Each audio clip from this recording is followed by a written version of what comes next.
Ramazan mektuplari 4-ci qism. Rahman Rahim bolğan Allah'ның ismi bilan başlayman. Din hürriyetdir. Her bir insan hür tug'iladi. Lekin atrofi siyosiy va iqtisodiy shundaqla ijtimoiy muhiti tarafidan qul qilinadi. Aslida Allah insonni hür tug'ilganidek hür yashashni iroda qiladi va hür yashashga amr qiladi. Rabbimiz tarbiyatchi sifati bilan ularning hurligini saqlab qolish va davomlashtirish uchun payg'ambar va samoviy vahiylar avatgandir. Payg'ambarlar va samoviy vahiylarning birdek shuari A'budulloha ma lakum min ilayhin g'ayruhu. Allohga qulchilik qilinglar, uningdan boshqa iloh yo'qdir. Bu ma'nodan aytganda, barliq payg'ambarlar hurriyet muallimi, azodlik chempioni, istiqloliyat obidalaridir. Har bir payg'ambar qulluqqa qarshi hurriyet, zulmga qarshi adolat, haqsizlikqa qarshi haq-huquq, tangpongsizlikqa qarshi o'xshashlik, barobarlik, qarang'ulikqa qarshi ilohiy nur yorug'lik, yolg'on va yolg'onchilikqa qarshi rostchilik va samimiylik, saxtapazlikka qarshi xolislik qatorliq insoniy qadr-qimmatni rahbar qilish uchun fidokorlik qilgan, o'zini atagan inqilobiy qurbonlardir.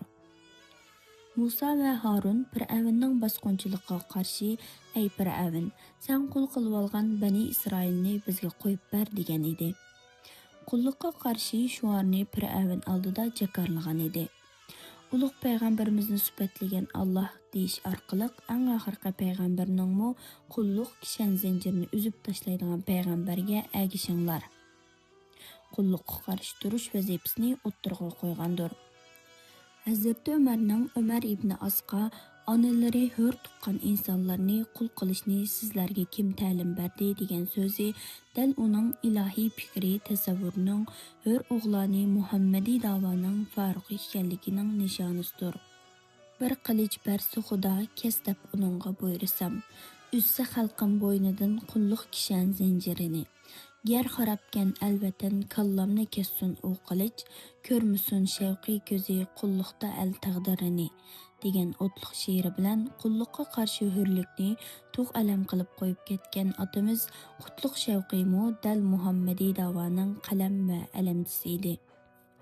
O'z vaqtida Rabbi ibn Amirning Rustam oldida qilichlarini o'ynatib, "Ey imonsizlar, bizga sizlarning na zamin tuproqlaringlar, na pul meninglar kerak emas.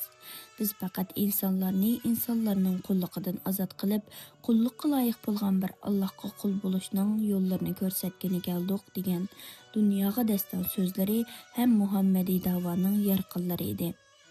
Inson turib insonga qul bo'lish xato. İnson turib insonni qul qilish xato. Bu haqiqat kimki inkor qilaman desa, uning uchun insonman deb yashamak xato. Hür tug'ilib, hür yashab, hurlik oldida Alloh oldiga berish har bir insonga uning ona suti kabi tabiiy haqqidir.